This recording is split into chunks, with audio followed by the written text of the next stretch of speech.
Kalimera. Mark, we're going to speak in English because of you. No, I'm joking. We're going to speak in English because we are a lot of foreign people coming from all over the world.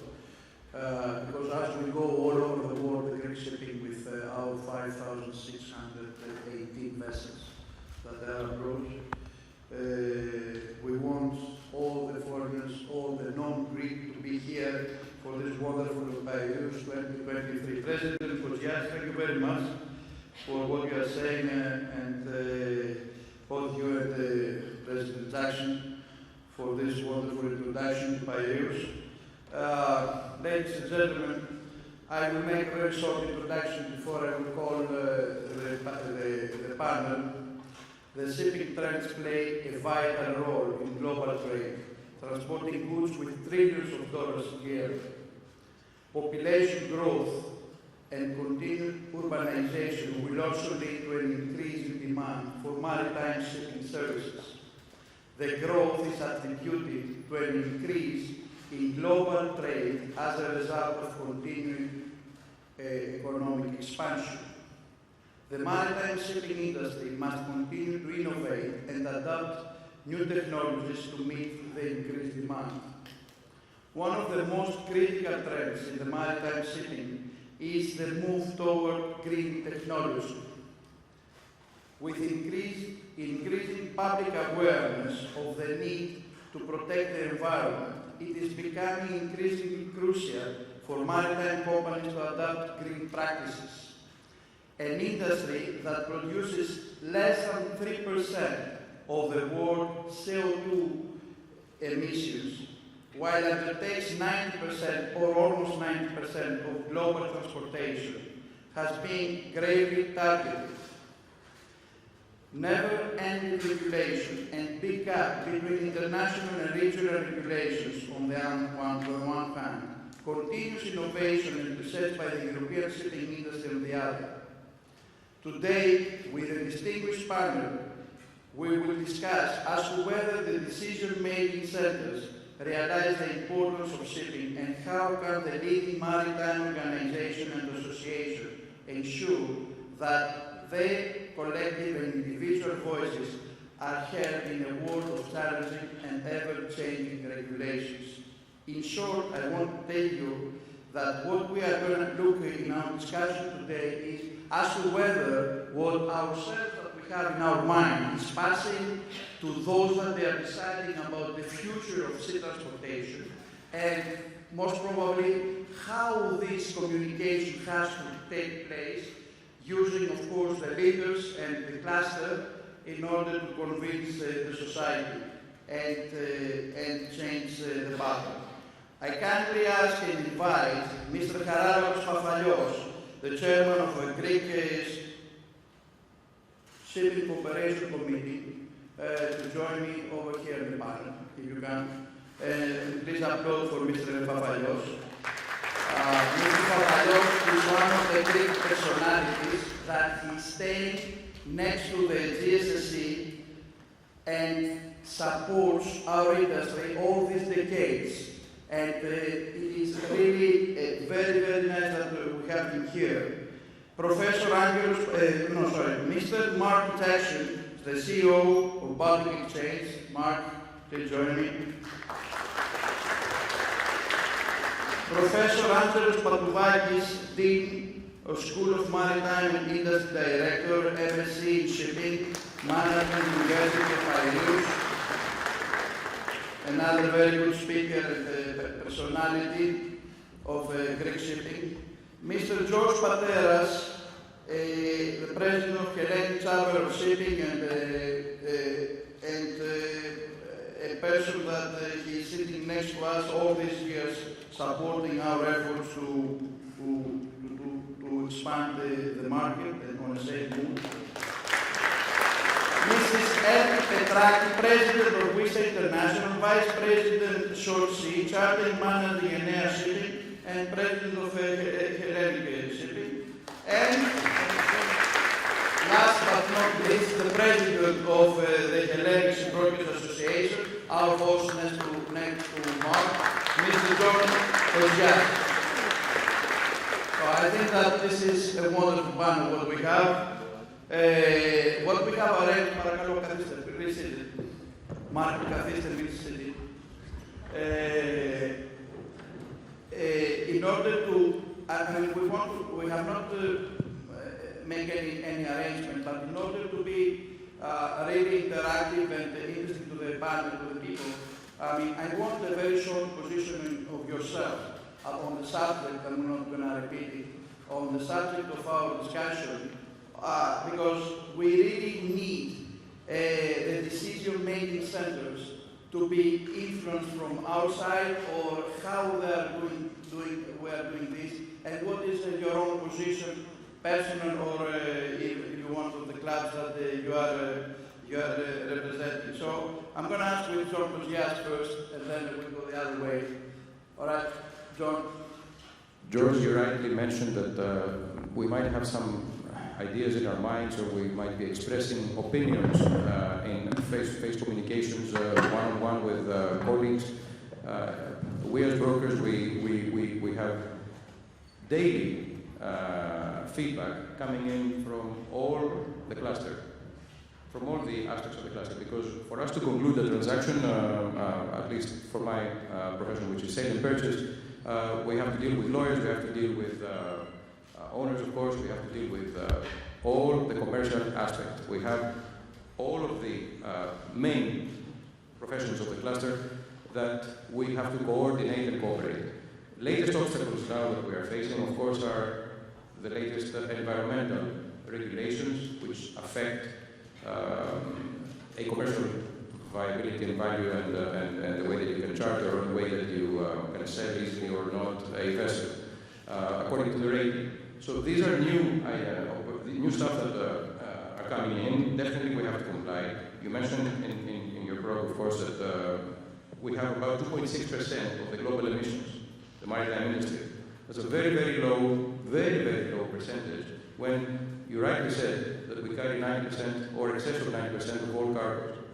So can we find an alternative which is cheaper, more reliable, more efficient than shipping? No. But for the 2.6% that we are emitting, we have to comply and we have to change, and possibly after 2030, we have to face a very serious problem, which is, are all these ships able to continue trading? And if they are not able to continue trading, what happens? That is one of the biggest unanswered questions, which, if you ask me, what we feel is that 2030 is not an achievable date. Unless we don't want to starve and we don't want to totally stop trading. Thank you, John. Thank you, Mark. No need to say more things about Bob, but you know that your role is very important. I mean, the Baltic changes has been always for us, if I can say, the center of the shipping exploitation. We like to say at the heart of the maritime industry. Yes. That's one of the things. Yes. But for Greece, it was one of the main. I think from our side, I am conscious of the fact that we have got a panel later on, which is on the environment side of things. But one of the things I'd like to get across is that, you know, how we price things, how our routes are built, is the fact that we engage with our members. You know, being a member of the Baltic means that you have a seat at that table, that, you know, your input to the decisions that are made on, you know, the sizes of the ships, what they're burning, you know, the speed and consumption, those sort of things. We rely on the input, the feedback we get from our members and, of course, our panelists. So that's one of the key messages I would say, is that if you're a member of the Baltic, then please ensure you engage with us and tell us what you're thinking and where you see the problems. Because, you know, we have a lot of questions coming to us today, and across the new technologies that are coming. Thank you. What can I say, Mr. President? about you. I mean, I don't have, yes, I don't have Okay, I will many speak words as to a say. vice president now. Pardon me? I will speak as a vice president of ENMA, of You can speak as a vice Short president of sea shipping. ERMA, but you know, as soon as you are the president, I have to say that you are as well the president of WISTA and of course the vice president of I can speak ERMA. for both. I mean, representing the short sea ship owners in Greece especially, we will be very much affected from all the new regulation. It's not that we don't want to have new technologies or new vessels coming in. We all want that too much.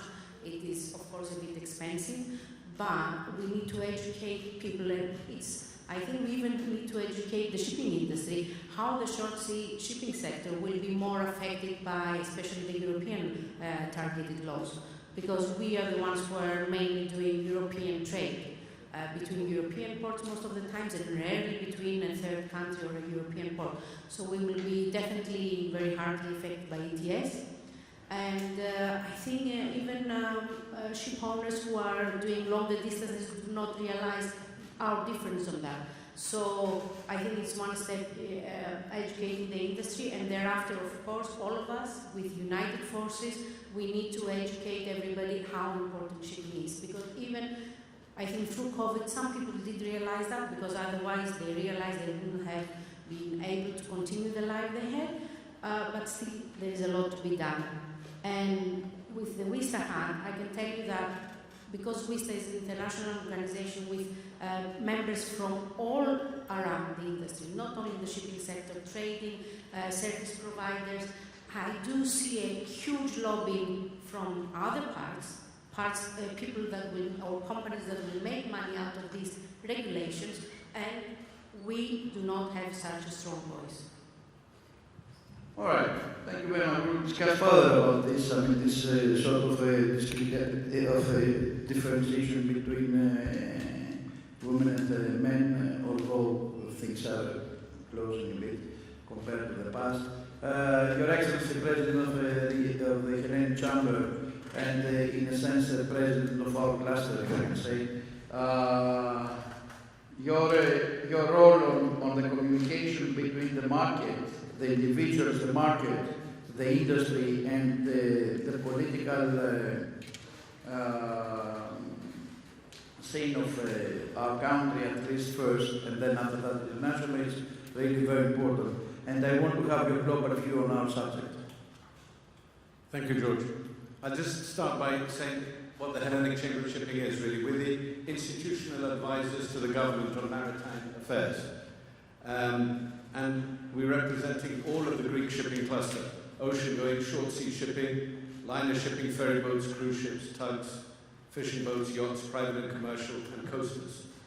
There are about 28,000 Greek flags around today in our seas. And our role is to protect the Greek flag and to promote the Greek economy.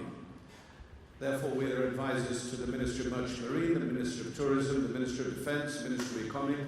In fact, we have a duty to advise anybody in government on any matters they want to know about shipping. And we provide various certifications, valuations for yachts acceptable by the tax authorities, and authentication of documents. And furthermore, we are the maritime arbitrators for Piraeus on all shipping matters. Incidentally, the chairman of the Hellenic Chamber of Shipping has the honour to chair the Hellenic Maritime Cluster, which was founded by the Union of Greek Shipowners, the Piraeus Chamber of Commerce and Trade, and the Hellenic Chamber of Shipping. We have over 200,000 members, and we're in the process of digitalizing all our members, which I think they find it a bit hard. So far, we're not being very successful in digitalizing everybody. We're one of the few clusters in the world that actually has a huge proportion of ship owners, and not just the service industry. So our responsibilities are mainly on shore, namely, rather than ocean-going, mainly the ferry boat fleet, the yachting fleet, and we all, of course, have a seamless relationship with the Union of Greek Shipowners and the Greek Shipping Cooperation Committee. However, we do cooperate with all the international shipping chambers around the world to protect and promote Greek shipping. This is our role and these are our duties. But everybody seems to mention something about the environment, so I thought I'd put my 50 cents in. Developing nations can afford to comply with all maritime and general environmental regulations. That's developed nations. Developing nations cannot afford to do this.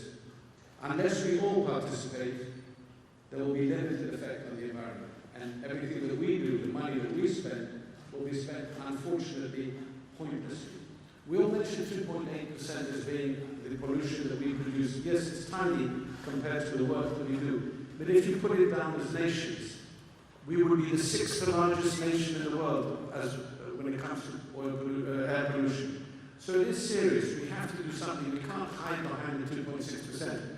But it is a little bit unfair, the amount of attention that is being thrown on shipping and the work that we have to do, the money we have to spend, and unfortunately unfair regulations created by people who have no idea about shipping. CII being the perfect example, and the penalties that are being suffered by circumstances beyond our control, like strikes and force majeure, and we all suffer. Anyway, hand over the hand. Thank you very much. Thank you, George.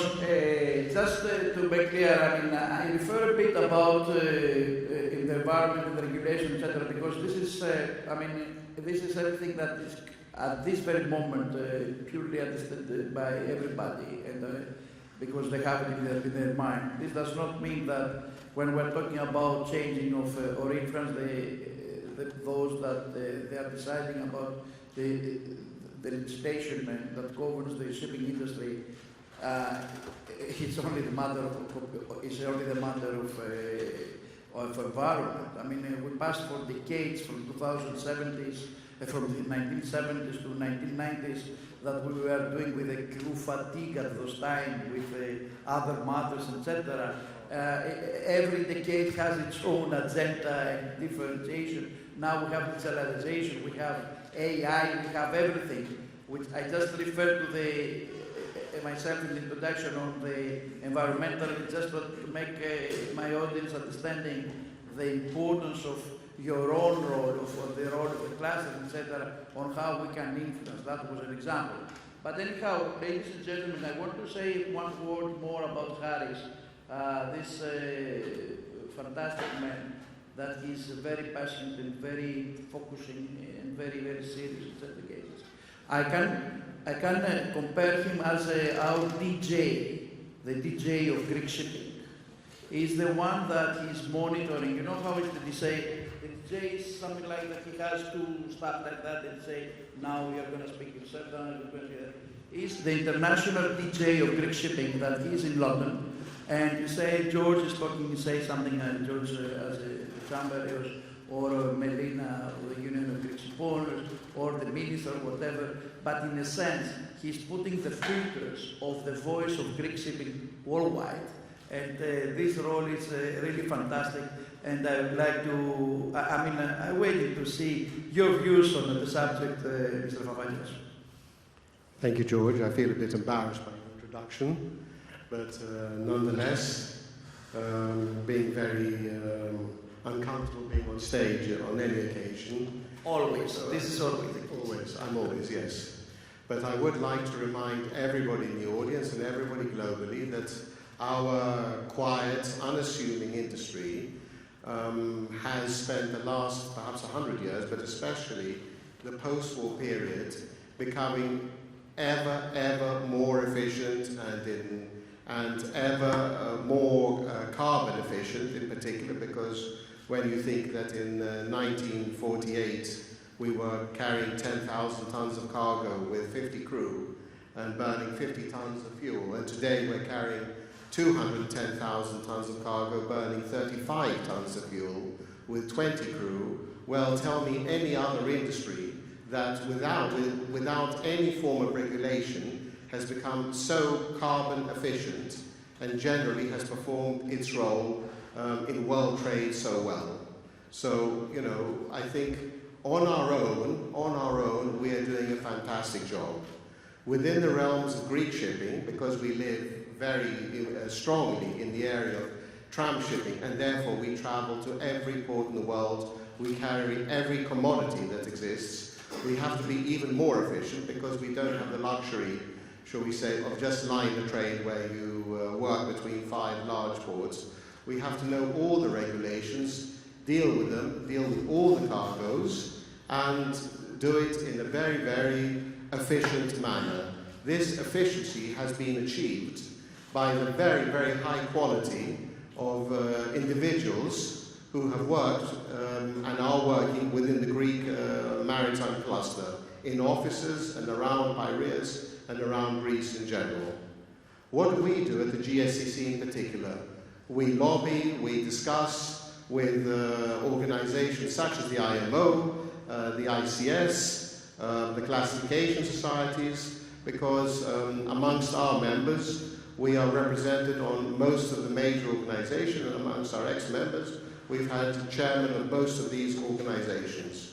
We try to tell anybody who's passing through London, and sometimes in Piraeus as well, what are well thought out, seasoned solutions to our global problems, and obviously in particular, the environmental issues. We are very, very disappointed when we read on a daily basis of comments in the maritime press and what one might call knee-jerk reactions to today's problems. We need long-term solutions, and most importantly, because we don't think about it enough with reference to certain of the new fuels, we have to never forget primarily the safety of the seafarer. The seafarer is, as we say in Greek, the key to the success of the Greek shipping industry. And if we don't look after every human being's welfare, whether at sea or ashore, we are not respecting ourselves and we are not respecting human beings. Ours is a very human industry. Thank you. Thank you very much. Thank you very much. Moving now to the education sector of the industry, and certainly you all agree with me that the role of the teachers, of the universities, of the schools, everything is really very important in making society understanding and preparing even the maritime society to face the problems of the industry. And I want to have the initial opinion of Mr. Angelo Batouvakis, that is another senior shipping executive, that he's really, he loves what he's doing, and he's always next to the young generation and not only. Well, thank you, George. I will take the floor from Mr. Fafalios, who is the DJ. And I will try to dance. What do you mean, sorry? This is fantastic. Okay, then I will take the floor. He's a coordinator of all of us. Okay. But in my opinion, he said many things, and I would like to stress the main question. Is shipping being held at the points of decision making? Is this the main question or not? The answer, in my opinion, is no. Another question. Does shipping want to be held at the points of the major decision making? Or actually, is it silent industry and we prefer to do things silently? Because every time that the state involves or interferes, things sometimes are worse. In any case, if I assume that shipping industry has to be held at the decision-making points, I don't want to say things, I just want to put some questions, George, that in my opinion answer the issue. First of all, what is shipping? And although it seems evident and easy to understand, shipping is something to be transferred something from a point to another point. Definition one, is this point the port or is this point inside, inland? If you use the second definition, then you put another problem. You have to include rail, you have to include ropes, you have to say many more things. So the first is to define. The second, in my opinion, is to understand the markets well. And markets is not, I'm sure you know, the same. The trunk market, the bulk market, the wet market, or the liner industry market. Every market has completely different characteristics. So, shipping for what? My next question is, who measures? I had someone saying that the Greek owns fleet is something like 5,200. Is that you said, George? 5,680. Okay, thank you very much. But just yesterday I was in the same table that I heard that from a very known guy that it was 4,825. And the basic question is, who measures what is measured? I have to go on and say something. The whole issue on shipping is not only who measures, but actually who pays. Who pays and who benefits from every single measure. In any case, the one who regulates, I'm sure that everybody will accept that, is IMO. IMO, is that correct? Okay. IMO, 175 countries. 172 countries out of them are not maritime countries. If we say that only 3 of them, let's say Greece, Germany, Japan, China, 5, 6, the other 170 countries actually regulates how those 5 countries and those vessels and those emission ships operate. And not only that. You said how we are listening. Okay. If we are going to the browser side of IMO, there are not only 175 countries, there are 170 organizations, all participating as under an observer status, and everybody says something. Noise. Everybody says something, but nobody actually acts. Very few are taken care of. So to conclude, my first part is that I feel that if shipping wants to be heard, there is a strong need of 2 major things. The first is to define and actually challenge the myths, because there are a lot of myths about shipping. And the second is to support. And I feel that support with actual data and go and support the case from one voice, one role, is much more, it's much better than everybody speaks and one actually carries the whole burden of shipping. Okay? So I'm just leaving those 2 challenges, measure and myths, and support. Mark, do we want to be heard? Do we want to be heard? Yes. I think everybody wants to be heard. I think, you know, when we look at the structures of things, you know, to make things happen, you have to get collective agreement. And so, whilst you might have 4 major countries doing the bulk of the work, if you don't have the support and recognition of the whole, it's not going to be enforceable, because it's suddenly a small voice that even though they're doing most of it. So I think you need transparency in what is done. You might not always be right, and we quite often say that the Baltic is not exactly right when it's calling some of these numbers, but if we're wrong in the same way all the time, because you're a reference point. So whether it be, you know, 4,800 or 5,400, as long as you're using your same reference point each time, when you're saying something's getting better or something's getting worse, then you're being consistent. If you're just choosing the number from what's being published out there, that's when it starts being a little bit confusing. Harry, I have seen a lot of times, and George, I've seen a lot of times that shipping is running after the developments, or if you want, they are waiting a decision to be happened in order to start running. I might be wrong myself, but most probably because I'm not in the preparation stage, if I can say, of everything. But do we really have a mechanism of influence, of lobbying, of our position in different matters that of concern?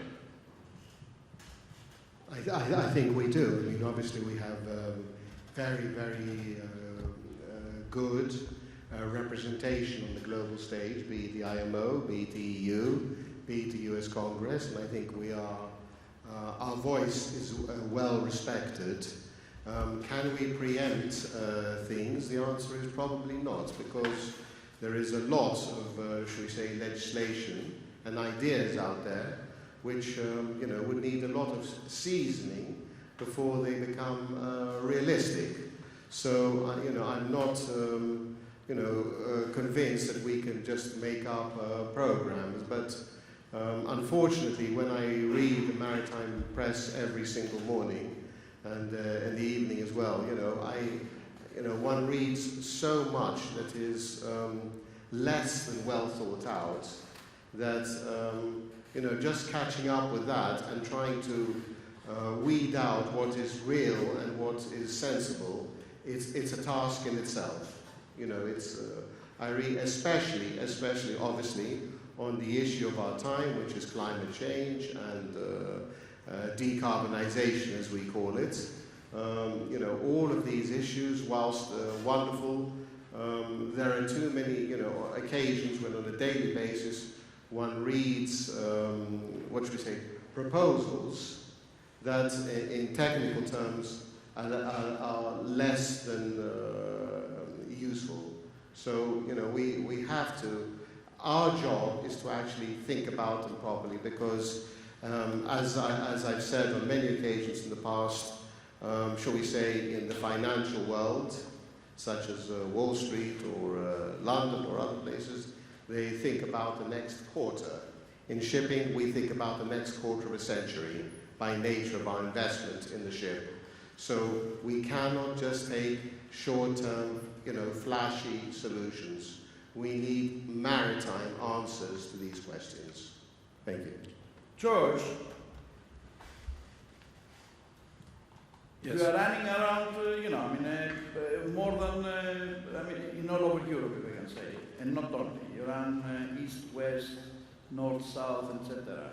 You are the Greek cluster, and you talk with all the other clusters. Please, let me have your own position on this. Thank you. Yes, I believe we want to be heard. The real question is the politician or the decision maker actually listening to us? Do they have their own agenda? Because it seems to be that if you don't say that you're an environmentalist and you're not green, you're not woke today, you can't really go ahead in life. And I feel this is going to be a huge problem. We have to, you know, you have to say that you're green. You have to say, without actually suffering any of the consequence of it. You can say it, but most people don't. I used to run an anti-pollution company here in Greece, a cleanup company. And when we were being tested and examined and to get our approval certificates, the gentlemen who used to come to approve us would throw their cigarette butts in the sea. So, you know, we like to talk a lot, we talk the talk, but we don't walk the walk, unfortunately. Greenwashing is something that is, we all talk about how green we are. And there's a lot of greenwashing going around, and it's now become actually a crime in America. If your ESG report is considered greenwashing, it means you deceived the investor, and the investor has the right to sue you for deceiving them because you were greenwashing. Well, haven't the politicians been deceiving us with their unrealistic levels of ambition for the environment? Can anybody actually achieve what the politicians are telling us? You said it right at the beginning. You said that 2030, can we actually achieve 2030? Is it really realistic to do what we want to do, what we believe we should do, what the politicians are telling us to do?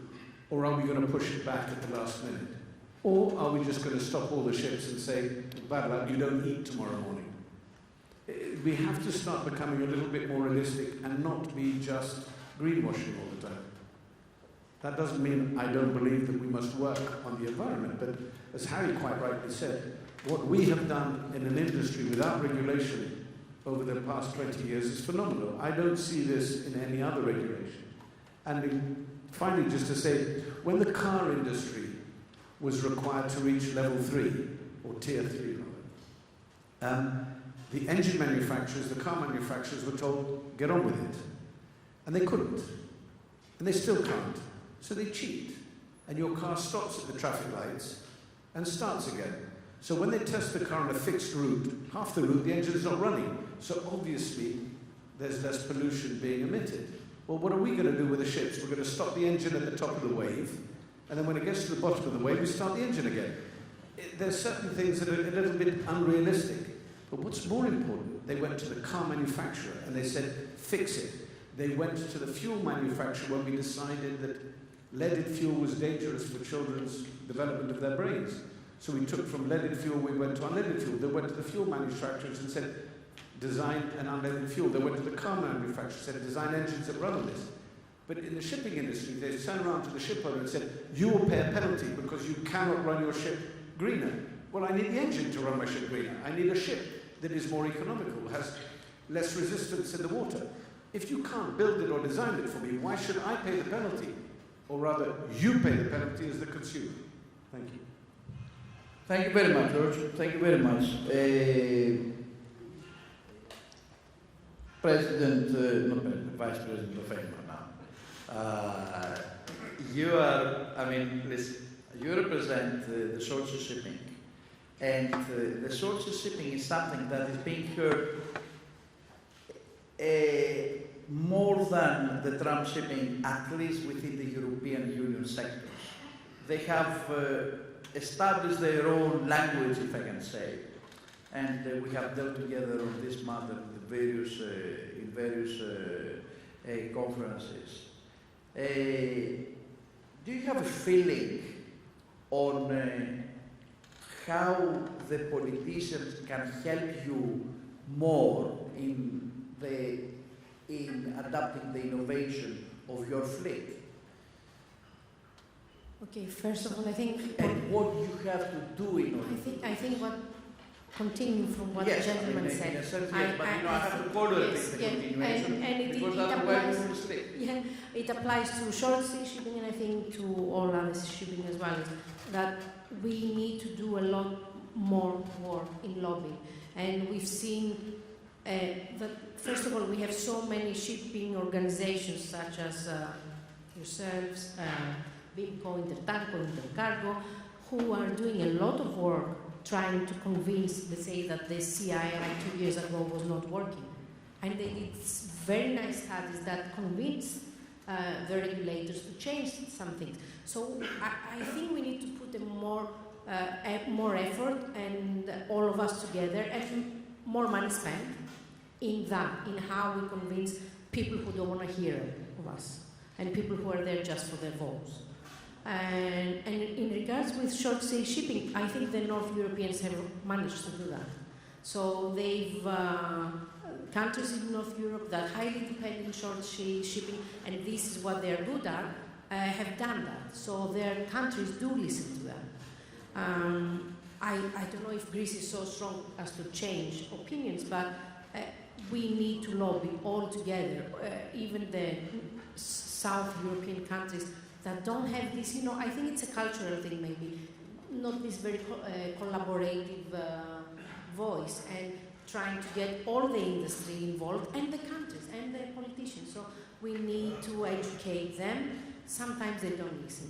We have people who, before they are elected, they listen to you, they agree with you, and when they are elected and they take positions, they don't care, because they don't want to take the political cost.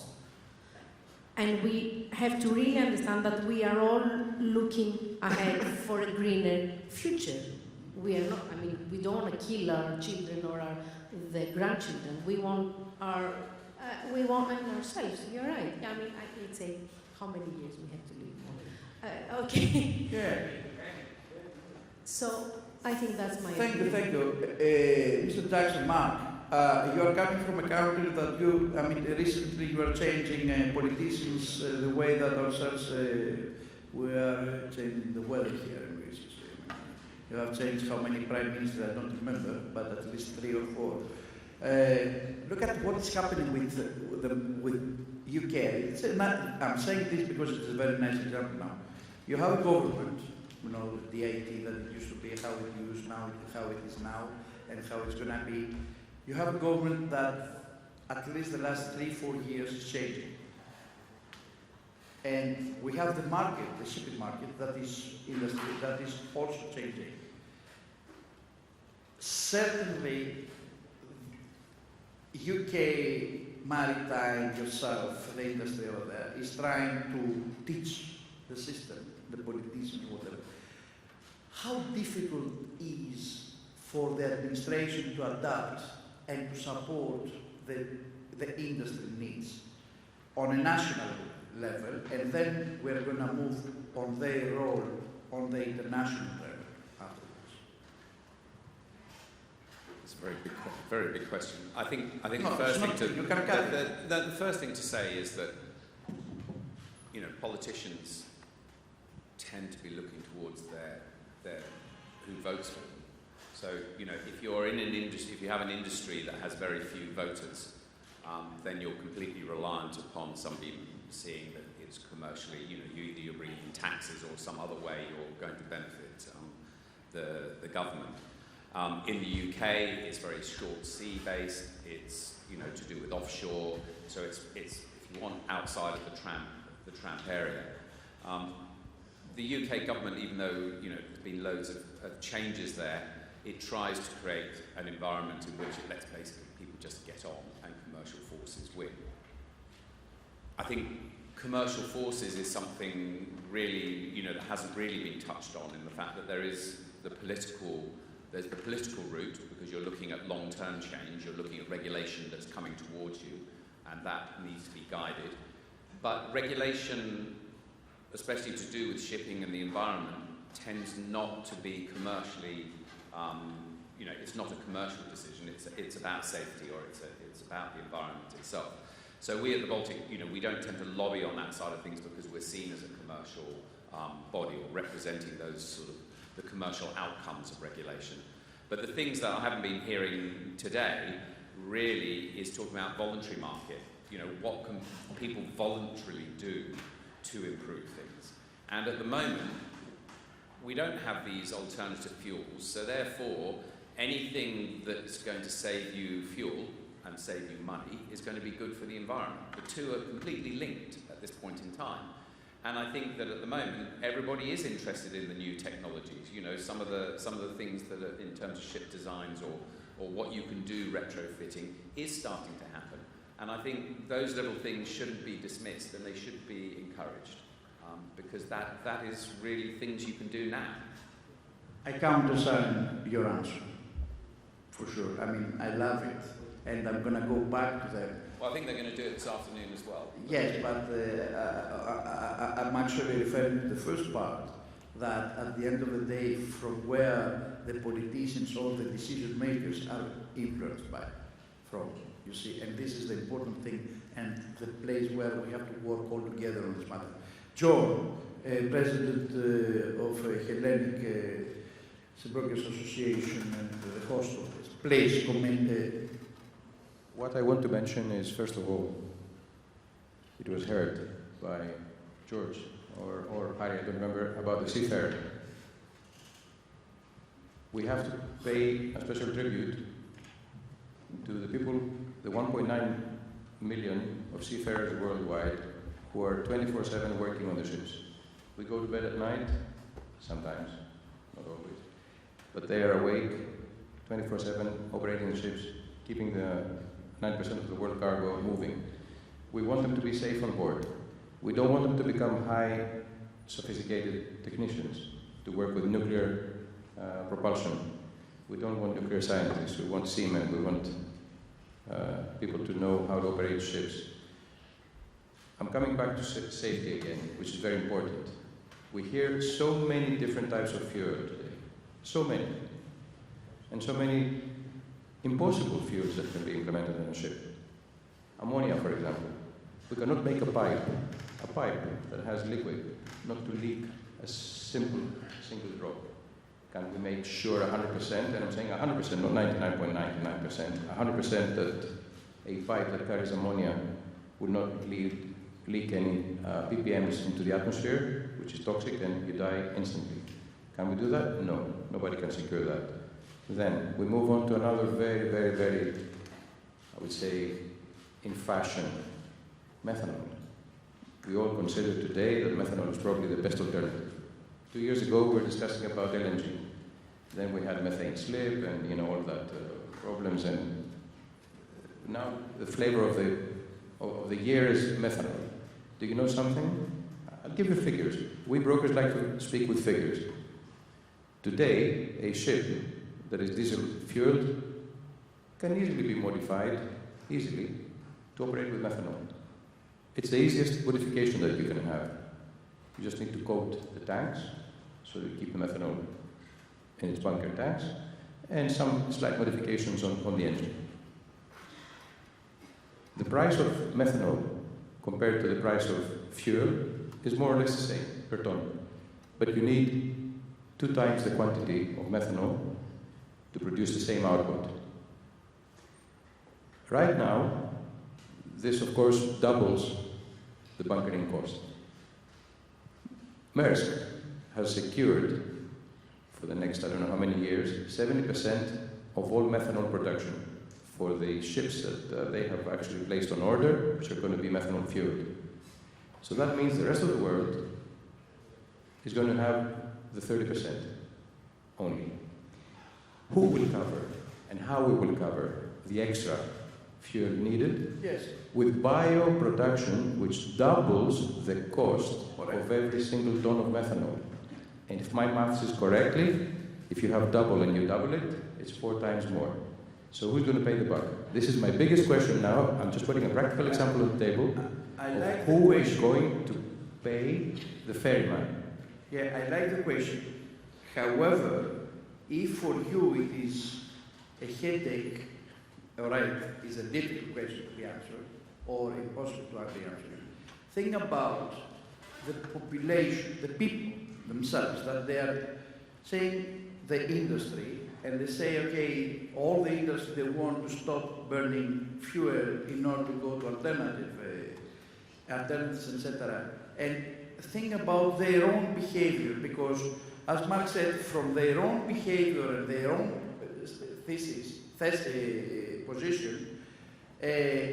they will start influencing the politicians in order to make the politicians listening to the experts, like the cluster that is being represented here, and in order to comply, let's say, those people, or not to comply, in order to pass the new legislation, in order to give some time or to cut time or whatever. And there is the issue. The issue for me, LP. George, before you move on, I just want to ask, maybe our panelists. Yeah, of course, we can ask. We want to interact. Yes, I mean, all our if panelists you have a problem with are answer, distinguished.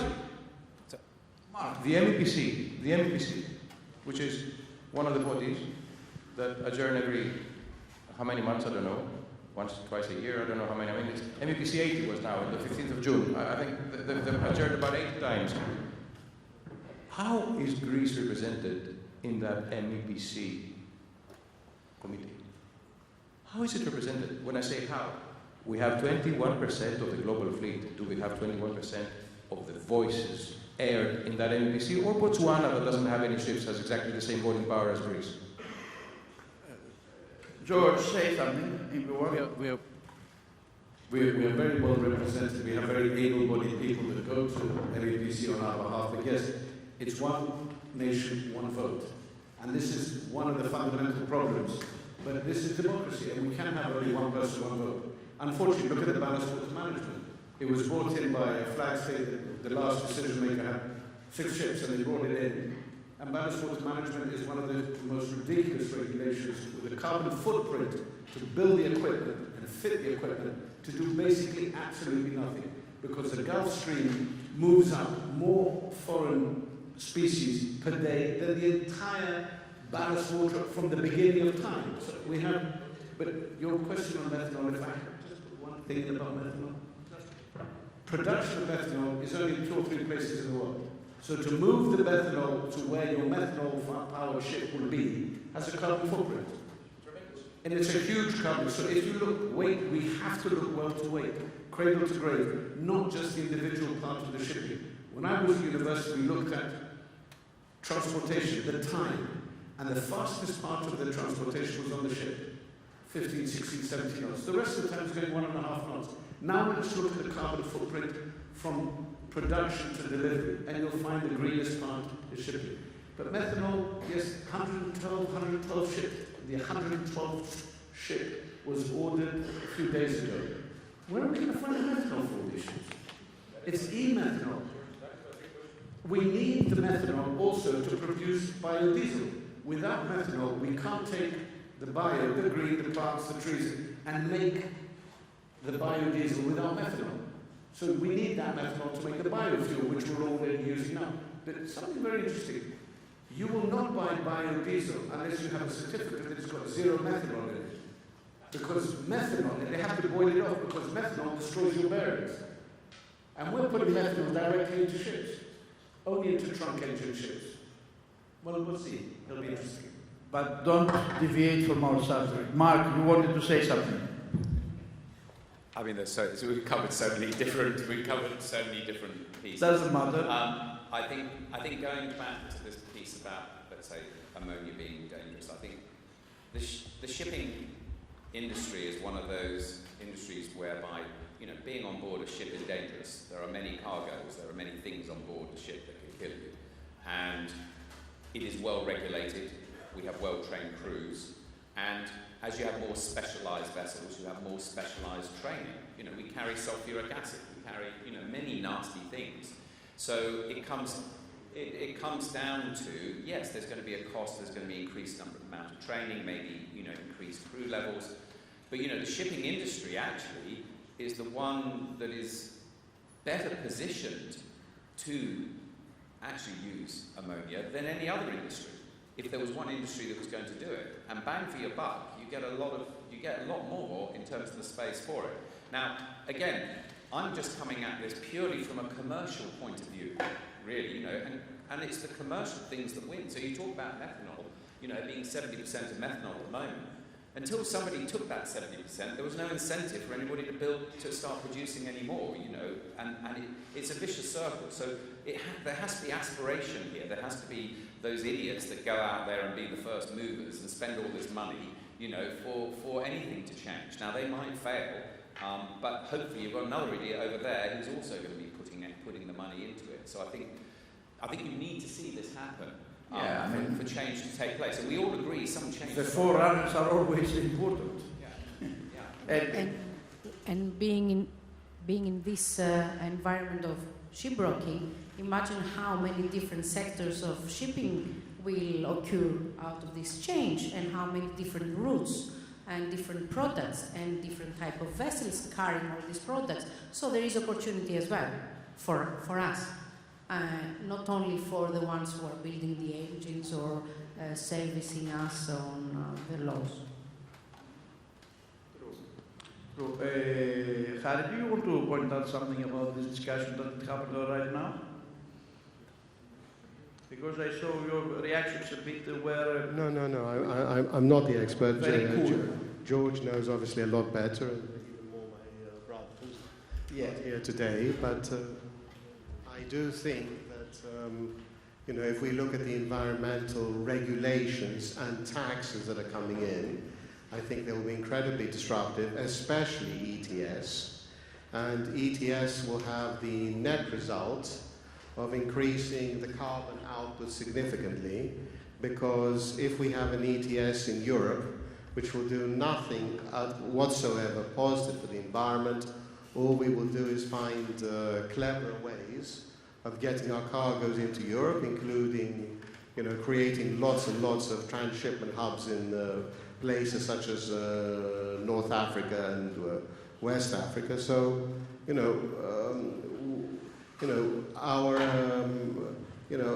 we talk about environmental legislation and we talk about carbon taxes, but they actually are not reducing carbon.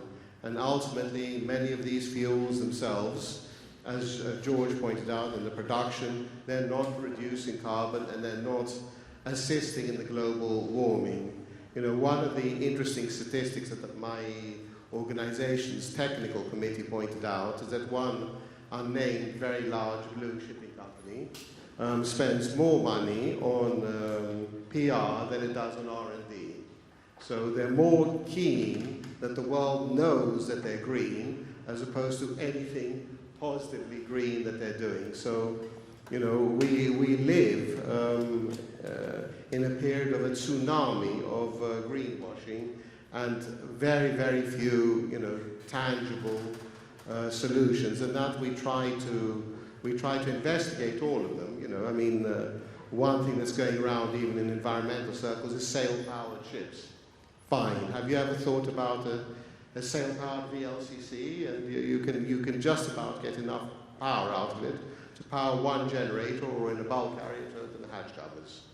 So, but yet, you know, that is being touted as one of the great solutions. You know, so our job in all of our organizations is, in general, to disabuse some of the interested parties, such as legislators, that a lot of this, a lot of what is facing us, and a lot of these possible solutions are not real solutions, and we have to look for real solutions. So, you know, we will not, none of us on this podium will stop fighting, will stop trying to influence those who we think can help, but it is a very big challenge to us all to get those who unfortunately take the decisions to actually understand the problem. That is the crux of the matter. Thank you very much, Mr. President. Angelo, with all this, if we agree that there is an over-regulation or a continuous regulation flow or whatever, how is your education system is being influenced? I mean, the programs, do you think that the universities are, and we're not talking about the legal, the law, etc., we're talking about the maritime universities at this very moment, are prepared to meet all these necessities, I mean, the changes that must happen in order for the young people when they go out to ask to be from day one, in a sense, in a good working position. Okay, yes. Before saying something on that, I just want to give a brief comments on what was said before. And I do believe that the conclusion is almost more or less the same. That it's a self-regulated industry, that we want to be held to somewhere where decisions are made. And it's a trial and error. So somebody tries a solution and the shipping industry has to pay by itself. And if it's not correct, then have to pay again and pay again. So sometimes, somewhere, this solution may be correct. This is the first, I think, conclusion. The second is on the myths that I said before, that there are many, many myths. I'm sure everybody says one. I will very quickly refer to the flags of convenience. And I very, very quickly say that there are different approaches on flags like Cyprus and Malta, and Panama and Liberia. And there is no clear justification why this differentiation standard. This is one of the main myths. Now, regarding the role of the educational system on this fast-changing industry, I could say that I see it as twofold. One is to follow the industry. And follow the industry means one clear, on my opinion, target. I keep saying that the educational system should prepare graduates to be employed in the industry. Full stop. Nothing more, nothing less. So you have to do everything that you have.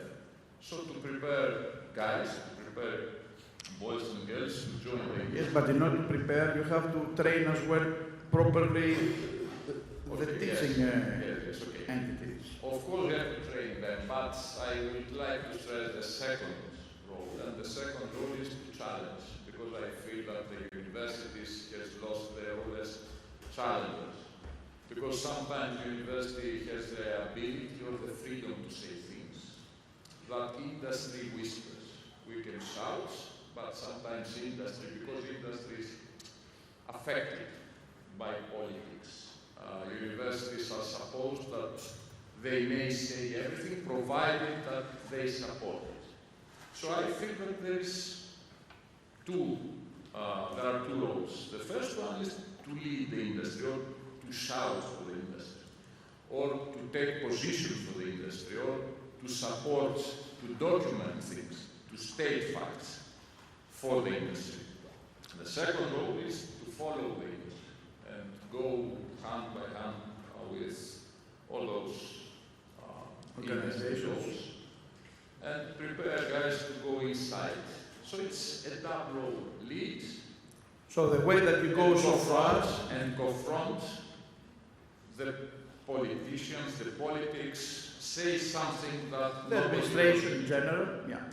So far you are happy on the way that you are developing, for instance, your own industry, your own sector, and the absorption within the industry. I feel, yes, I feel Right. that. As long as you feel it is very important. So, President, do we have time to get any question or whatever? 30 seconds for every panelist. We don't have this. You have already hours. Do we have any question from your side, please, ladies and gentlemen, young people? Είσαστε όλοι ικανοποιημένοι με τη συζήτηση, δηλαδή δεν θέλει κάποιος να κάνει κάποια ερώτηση, τώρα πλάκα μου κάνετε. Μία ερώτηση θέλει να κάνει κάποιος νέος, νέα, χωρίς απαραίτητο να είναι break το ηλικία, αλλά λέω, do we have any question? Έλα Γιάννη μου, πες μου, ερώτηση μόνο,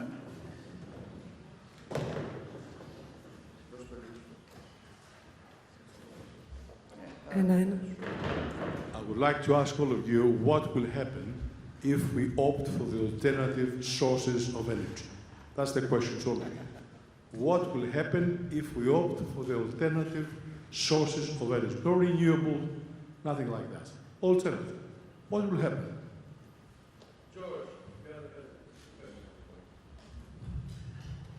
Difficult question, interesting question. We have a lot of alternative fuels that we can use. You well know that the Hellenic Chamber of Shipping is working on a big project for the renewal of the ferryboat fleet. The entire fleet, we've opted for a solution, which thankfully, when we started the project 4 years ago, we didn't have a solution, a carbon-free solution. And we said, let's get the money to renew the fleet, which we got. Let's now find the solution technically, which we found. It's not methanol, because methanol is a carbon-based fuel, and we have to be a completely carbon-free fuel. We found a solution which is being developed as we speak. We've done our proof of concept, 100% hydrogen, and it's worked.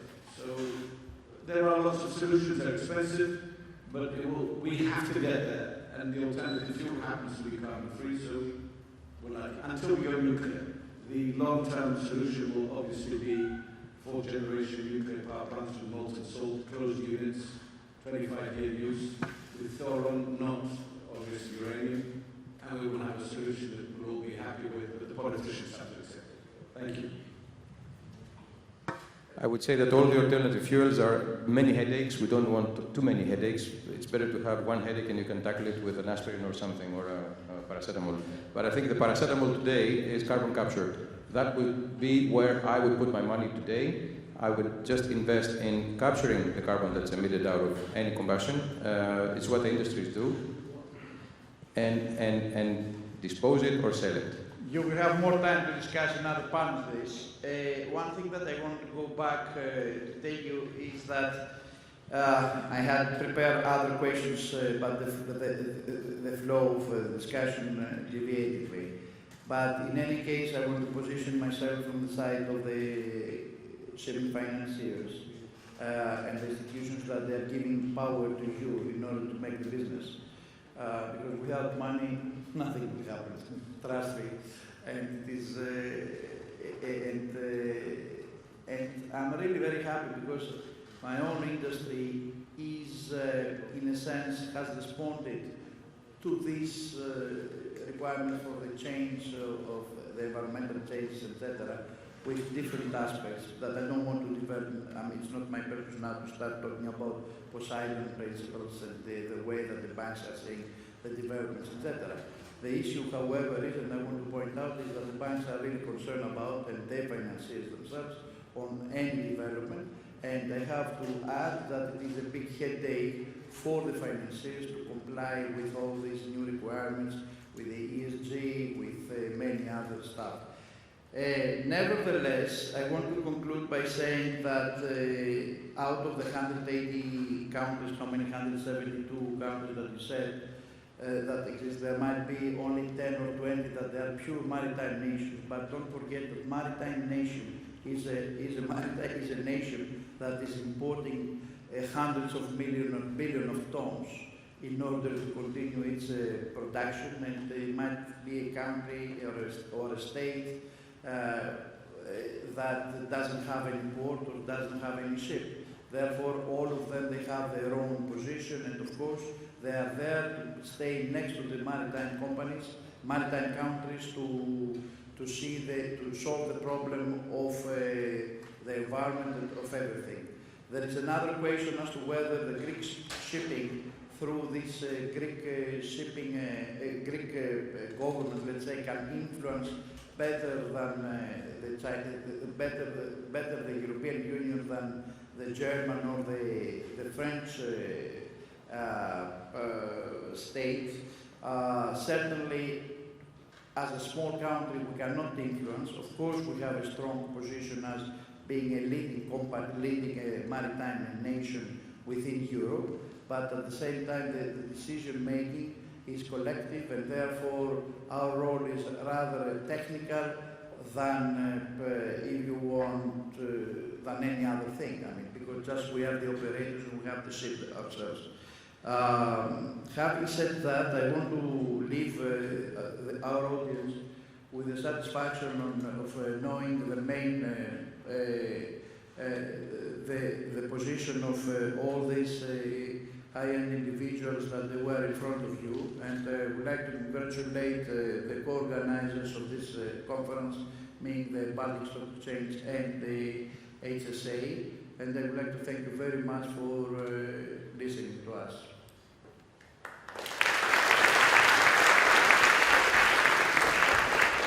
One picture, please, all together.